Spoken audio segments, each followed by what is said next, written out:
Well, in politics, well, they can be spooky as well, but what's even more spooky is some people believe the Arkansas State Capitol is haunted. Several years ago, the group called the Spirit Seekers spent hours poking around the building at night. They said they are convinced there are spirits there. During their investigation, they heard faint noises and the name Edward being whispered. The Capitol sits on the site of a former prison. Across the state, many people go to work thinking they know their coworkers, but there is one place in downtown Jonesboro where a group of people believe they are not the only entity clocking in. We first introduced you to the ghost of spiritual awakenings on Main Street in 2021. What we found were some spirits that wanted to say hi. In here. Roy.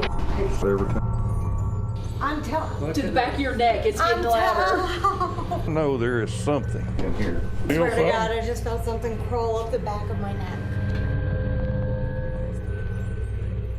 Walk the halls of this downtown business, and those who work here believe they aren't working alone. Something's already there. Now it's down. On a chilly Tuesday night, we went ghost hunting inside Spiritual Awakenings and Healing Center with the store's owners and paranormal investigator Doug Cousins. A lot of questions I could sit here and ask all night if he'd answer me.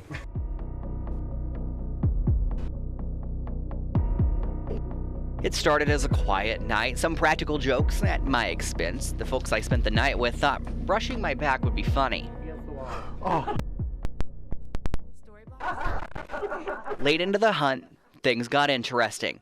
As we stood in the hallway of the business, I swear to God, I just keep feeling something like rubbing my shoulders and the back of my neck. KIT8 news director Grindel Levy felt something on her back. It was a light touch, but it was persistent. Creepy in a way, but yet I wasn't scared. We spent several minutes using an EMF reader asking questions to whatever it was that had joined us. Did you live here in this building? No. We did get some answers here and there, but the biggest response came as a store owner brought his reader closer to Levy. Wow. The closer I get to her. Check that out. 8:32. The entity that joined us claimed to have never lived in human form. For investigator Doug Cousins, the experience we had was likely limited. He believes there is more here in this old building. It's medium. What we've seen tonight is medium. But I think if we come back here and work it hard over many hours, we could probably get something going. We don't know what it is we actually dealt with. The only expert is going to be a dead person. But the next time you walk by this downtown business, remember, you may not see the person watching you. No, there is something beyond a reasonable doubt. And the spirits inside Spiritual Awakenings have not gone anywhere. After our first encounter of 2021, we wanted to know if the entities were still calling the building home last year. So we set out for a follow-up in 2022. What we found? Well, take a look.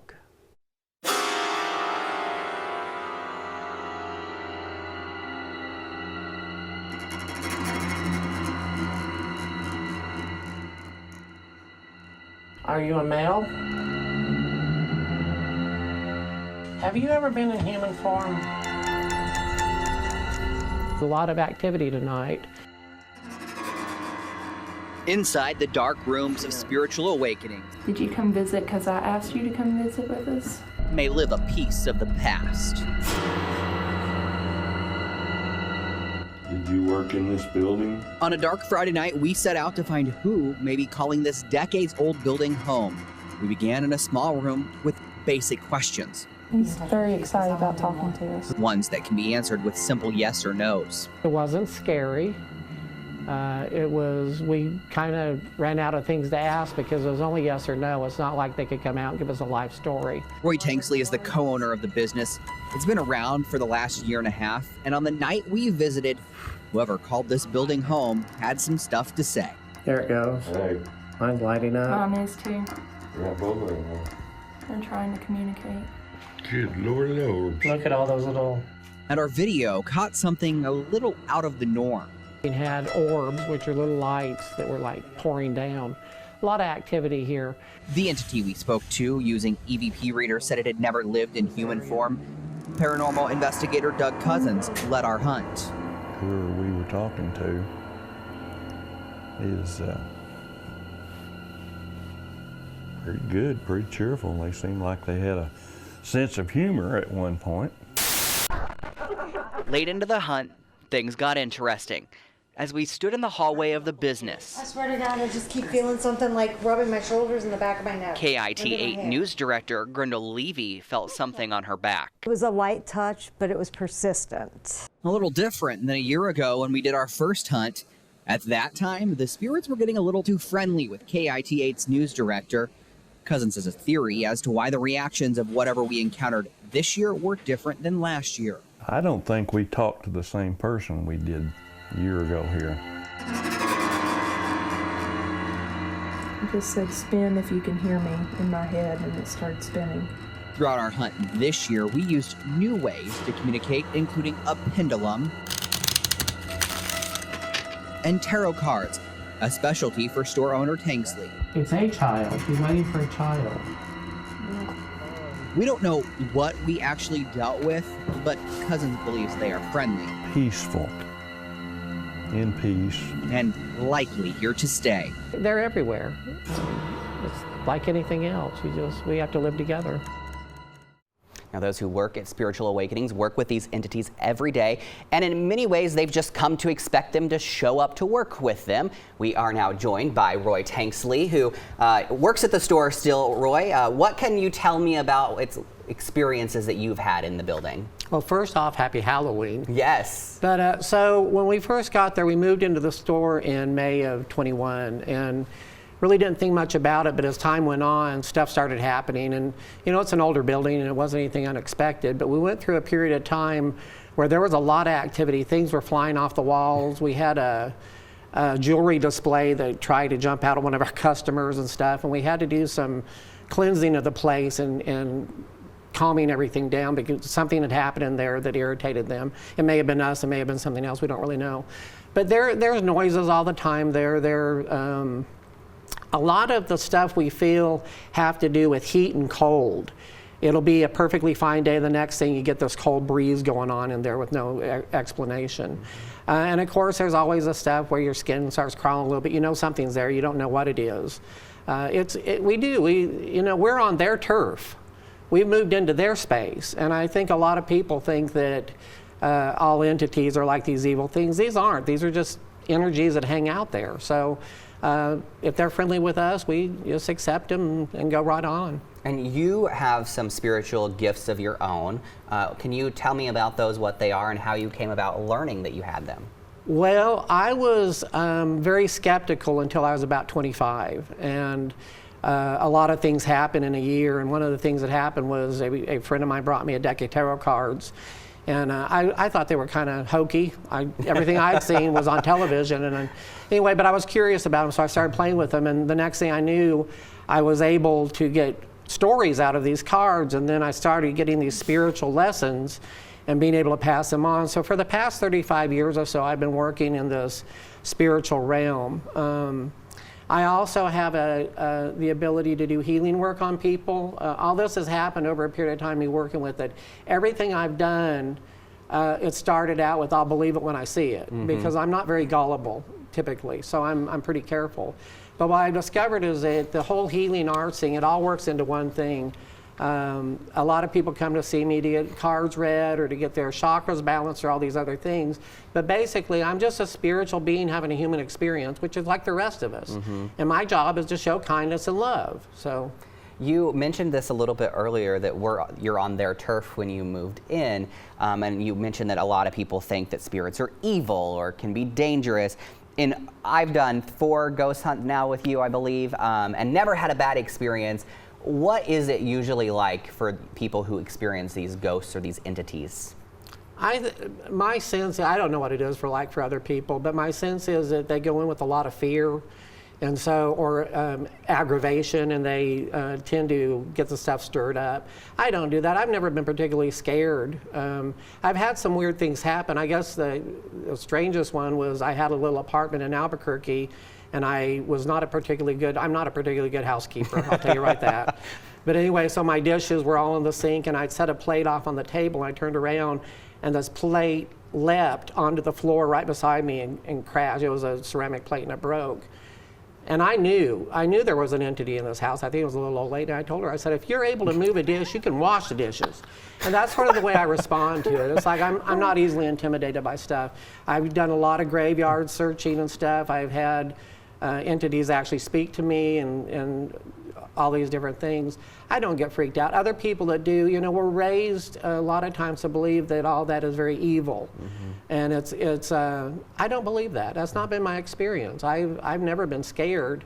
I've been on guard and stuff, and I've known people to have some really terrifying experiences. But I think it's all sort of what you come in there with. I don't think that they intentionally are trying to harm us. Yeah. Did your friend in Albuquerque do the dishes for you? No, but she left me alone after that. Because she didn't want to do the dishes. Again, yeah. I don't blame her. I don't like doing dishes. That's what dishwashers are for. But I just was perplexed at why she would throw a dish at me, because I had never done anything to her personally. So. Yeah. Do you enjoy this? Do you find happiness in it? I am living my bliss. This is the greatest. I am living someone else's life. It's the greatest life I've ever had. I've done a lot of things for a living. But having been able to totally put my focus on this creative expression of healing work and all is absolutely what I adore. And I wake up every morning pretty happy, and I go to bed at night pretty satisfied. And I met a lot of really amazing people. Yeah. Spiritual Awakenings, downtown Jonesboro. Where can people find you? 311A Main Street. It's right next to the parsonage.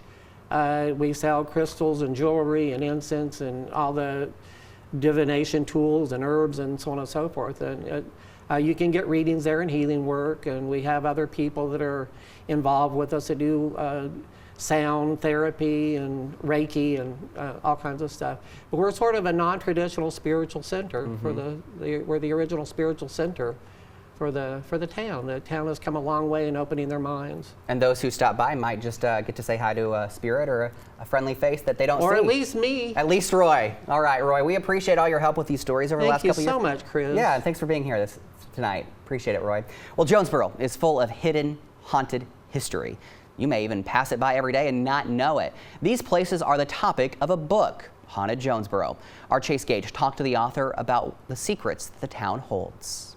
Thank you so much for hanging out with me today. Well, absolutely. Thank you for asking. I mean, it's amazing. That was weird. Literally, as soon as this came on, this fell off of my shelf. I don't know, man. That was a little creepy. Start off, tell me, since I haven't read the book, I know that's like terrible journalism here. I didn't even read the book yet that I'm here to talk about, but tell me a little bit about it. The book Haunted Jonesboro came out of my starting the Jonesboro Ghost Tour. And it was a collection of stories that I had researched when I began the tour. And I was very fortunate because some of these things are kind of canonized folklore for the region, and others were told to me by specific people who had it as part of how they grew up or part of their own personal experience. So while I was doing this ghost tour, I was contacted by a publisher that said, would you consider putting your tour stories in a book? And I thought they were kidding. I thought, yeah, they want the book and then $500 or something, you know, and spent a year putting those stories into the book and kind of crafting a Northeast Arkansas haunted narrative into that book. And that's how it came about. Like I said, there's some of these stories are kind of Northeast Arkansas cultural folklore canon. The Keller's Chapel thing, and there's a chapter in the book about that.